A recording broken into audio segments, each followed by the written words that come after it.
오늘은 김기택 시인의 쥐, 마우스겠네요. 그죠?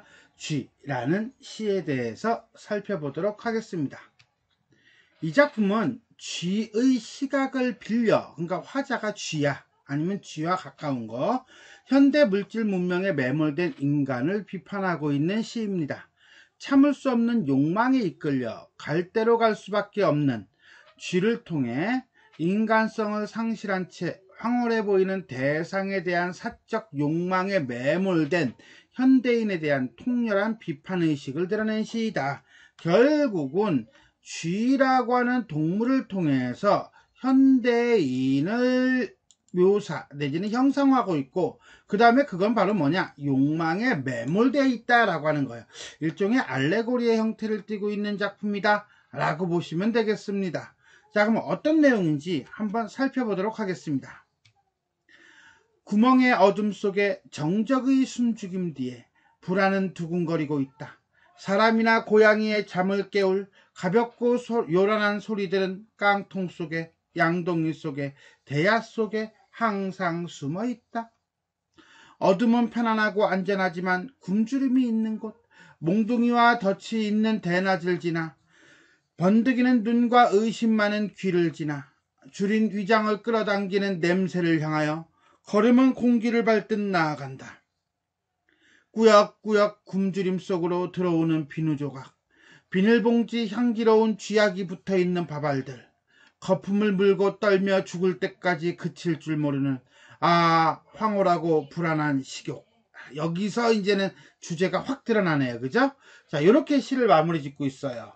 자, 어떤 내용인지 한행 한 구절 한 구절 살펴보도록 하겠습니다. 구멍의 어둠 속에 정적의 숨죽임 뒤에, 자, 여기서 말하는 구멍이라고 하는 것은 쥐가 사는 곳, 쥐의 서식지일 거예요. 그죠? 정적의 숨죽임? 정적이 숨을 죽이고 있어? 말이 좀 이상하잖아. 그지? 이건 뭐예요? 정적이라고 하는 고요함, 추상적인 대상을 숨을 죽이고 있다라고 하는 식으로 의인화하고 있다라고 보시면 돼요. 구멍의 어둠 속에 정적의 숨죽임 뒤에 불안은 두근거리고 있다. 불안이 두근거려? 아니죠. 불안 때문에 가슴이 두근거리고 있다. 뭐 이렇게 이해해야 될 거야. 그러면 왜 불안하냐? 그것은 우리가 뒤에 읽어봐서 알겠지만 어떤 욕구 내지는 욕망과 그 다음에 두려움, 그 두려움 사이에서의 충돌로 인한 불안이라고 보면 될 거예요. 그 다음에 구멍의 어두움 내지는 정적의 숨죽임. 자, 이쪽이 시각이라고 한다면 이쪽은 청각이죠. 즉 쥐의 서식지인 구멍에 대해서 시각적 심상과 청각적 심상을 사용하여 어떤 분위기를 조성하고 있다, 이렇게 보시면 돼요. 사람이나 고양이의 잠을 깨울, 이때 말하는 사람, 이때 말하는 고양이는 결국 쥐의 입장에서 볼 때는 뭐예요? 그렇죠. 욕망 내지는 욕구를 가로막는 존재가 되겠죠. 또한 어떤 쥐의 생명을 위협하는 존재야. 자, 그러니 이런 사람이나 고양이의 잠을 깨우면 돼, 안 돼? 안 되지. 그럼에도 불구하고 이런 사람이나 고양이의 잠을 깨울 가볍고 요란한 소리들. 잠깐. 야, 사람이나 고양이는 내 목숨을 좌지우지하는 존재인데 얘네들의 잠을 깨울 소리를 가볍다라고 얘기하고 있어요. 그 다음에 요란하다라고 얘기하고 있어요. 좀 독특하죠, 그죠? 어쨌거나 간에 이 가볍고 요란하다라는 것은 쥐에게 있어서는 어떤 두려움과 위협의 현실화이고, 또한 독특한 것은 이러한 목숨을 위협하는 소리를 가볍고 요란하다고 표현했다는 점이에요. 어쨌거나 간에 소리들은 깡통 속에, 양동이 속에, 대야 속에 항상 숨어 있다.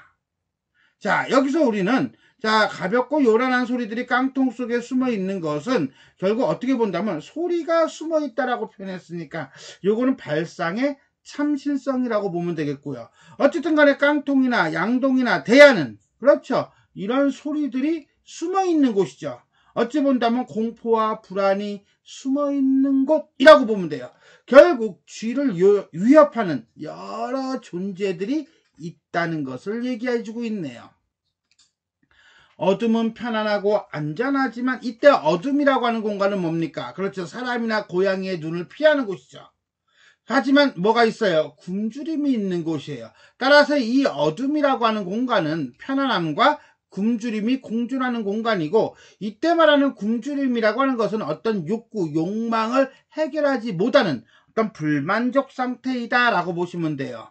몽둥이와 덫이 있는 대낮을 지나, 자, 번득이는 눈과 의심이 많은 귀를 지나. 자, 그럼 여기서 말하는 몽둥이와 덫이 있는 대낮이라든가 번득이는 눈과 의심이 많은 귀라고 하는 것은, 그렇죠, 욕구 해결을 방해하는 장애물과 그 다음에 시간들이라고 보시면 되겠습니다.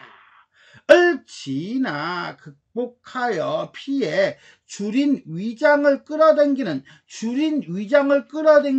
자, 욕구가 해결되기를 바라는 그 육체를 막 꼬시는 냄새를 향하여, 이때 말하는 냄새라고 하는 건 뭡니까? 그렇죠. 식욕을 어떻게 막 자극하는 본능적인 욕망, 그 욕망을 자극하는 존재가 되겠죠. 을 향하여 걸음은, 누구의 걸음은, 쥐의 걸음은 공기를 밟듯 어떻게 소리내지 않고 조심스럽게 나아간다. 자, 몽둥이와 덫이 있는 대낮을 지나가고 있어요. 번득이는 눈과 의심이 많은 귀를 지나가고 있어요. 왜 지나가고 있어? 그렇지, 냄새를 향하여 가기 위해서 가는 거야. 결국은 이런 본능적 욕망을 참지 못하고 목숨을 걸고 공포와 불안을 향해 나아가고 있는 거죠. 누가? 쥐가. 자, 여기까지는 결국 뭡니까? 어떤 욕망 내지는 식욕을 채우기 위한 일종의 쥐의 여정이라고 보면 되겠네요. 야, 긴장감 클라이막스로 가고 있습니다. 꾸역꾸역 굶주림 속으로 들어오는 비누조각. 자, 꾸역꾸역 굶주림이야, 꾸역꾸역 들어오느냐. 그렇죠. 이거는 꾸역꾸역 들어오는 이라고 봐야겠죠.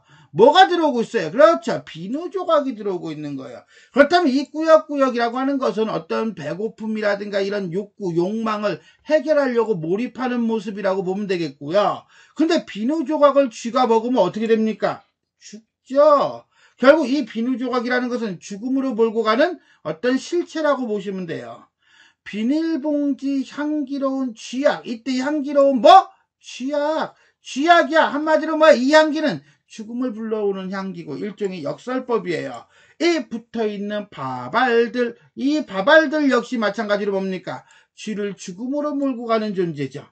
이런 점에서 본다면 이 쥐는 결국은 공기를 밟듯 지나가서 꾸역꾸역 무엇을 먹고 있습니까? 비누 조각을 먹고 있어요. 꾸역꾸역 무엇을 먹고 있습니까? 바발들을 먹고 있어요. 그 바발이 뭐가 붙어있는 바발이야? 그렇지, 쥐약이 붙어있는 바발이야. 결국 쥐의 어떤 식욕은 해결할 수 없다는 거죠. 이거 가지고 해결이 되지는 않잖아. 그런 점에서 본다면 쥐의 비극성이 더 강화되고 있는 거예요.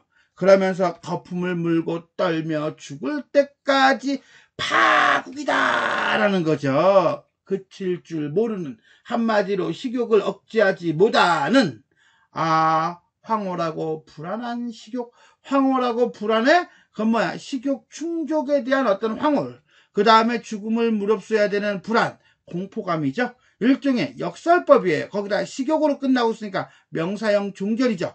역설법과 명사형 종결을 통해서 의미를 강조하고 여운의 효과를 줍니다. 더더군다나 거품을 물고 떨며 죽을 때까지 그칠 줄 모른다라는 거. 무엇을 그칠 줄 몰라? 욕망을 그칠 줄 모른다는 점에서 현대인의 어떤 맹목적인 탐욕을 풍자하고 있다. 이렇게 보시면 돼요. 그러니까 어찌 본다면 이 파트가 주제고요. 이건 주제를 강화시키는 거다. 이렇게 볼 수 있겠습니다. 자, 마지막 단락은 식욕의 덫에 빠져 죽어가는 쥐라고 보시면 되겠습니다. 자, 이렇게 해서 우리는 김기택 시인의 쥐, 한행 한 구절 한 구절 살펴보았습니다. 그러면 정리해 보도록 하겠습니다. 자유시 서정시고요. 묘사적이면서 비판적이다. 현대인의 탐욕에 대한 비판이다. 알레고리, 확장된 비유를 통해 현대 문명의 욕망을 비판하고 있다.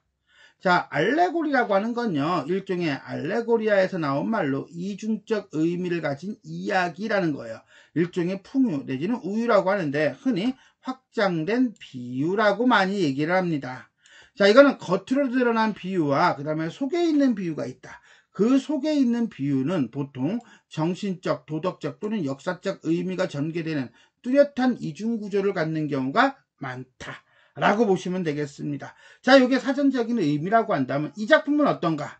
이 작품에서는요, 화자가 쥐의 입장에 있어요.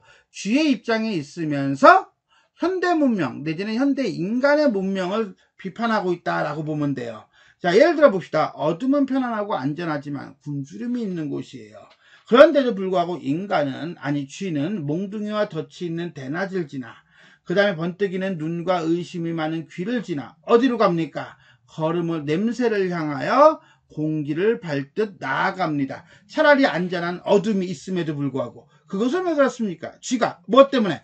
욕망, 어떤 욕망, 먹을 것에 대한 욕망을 채우기 위해서 위험한 공간을 지나가는 거예요. 그렇듯이 인간은 현대 문명이 만든 수많은 욕망을 채우기 위해 위험을 무릅쓰고 나아간다는 겁니다. 그리고 난 다음에 쥐가 쥐약을 먹고 난 다음에 거품을 물고 떨며 죽을 때까지 그칠 줄 모르는 욕망을 보여줍니다. 그리고 그 욕망을 황홀하고 불안한 식욕이라고 표현합니다. 즉 쥐가 죽을 때까지 그칠 줄 모르는 욕망에 의해 죽듯이 인간 또한 자신의 욕망을 채우려다가 인간성을 상실하거나 피폐한 삶을 살게 됨을 경고하고 있다라고 보시면 되겠습니다. 이런 점에서 본다면 쥐와 그 다음에 인간을 확장한 비유가 되겠다. 알레고리. 두 번째 보겠습니다. 역설적 표현을 통해 쥐가 처한 상황의 이율 배반성을 드러내고 있다. 표현상의 특징이죠. 자, 표현상의 특징, 역설은 여기 있어요. 어디? 그렇죠. 황홀하고 불안한 거죠. 즉 무슨 소리냐? 향기로운 듯 우리를 유혹하는 현대 문명이 결국 우리의 삶을 망치고 있다는 진실을 우회적으로 드러나고 있다라고 하는 거예요. 또 하나, 명암에 대비해요. 보통은 밝음을 긍정, 어둠을 부정으로 많이 보는데 이 작품은 쥐를 주인공으로 하다 보니까 어둠이 편안하고요, 안전하고 그 다음에 대낮은 몽둥이와 덫이 있어요. 즉 밝음과 어둠, 어둠과 밝음을 통해서 욕망 추구로 인한 위험이라는 주제의식을 드러내고 있습니다. 조금 더 보도록 하겠습니다. 자, 또 하나, 뭐뭐를 지나와 같은 유사한 통사구조의 반복을 통해 어떤 쥐가 피하고자 하는 상황을 강조하고 있고요. 그 다음에 시인은 마치 자신이 쥐가 된 듯한 입장에서 쥐의 불안과 두려움, 식욕을 억제하지 못하고 결국 죽음으로 나아가는 과정 등을 냉정한 어조로 형성하고 있습니다. 즉 감정의 과잉을 억제한 군더더기가 없는 빠른 묘사로 긴장감을 느끼게 하고 있다라고 보시면 되겠습니다. 자, 이렇게 해서 우리는 오늘 김기택 시인의 쥐, 마우스에 대해서 살펴보았습니다. 자, 지금까지 내용이 도움이 되셨다면 좋아요와 구독 버튼 눌러주시고요. 알림 설정 부탁드리겠습니다. 수고하셨습니다.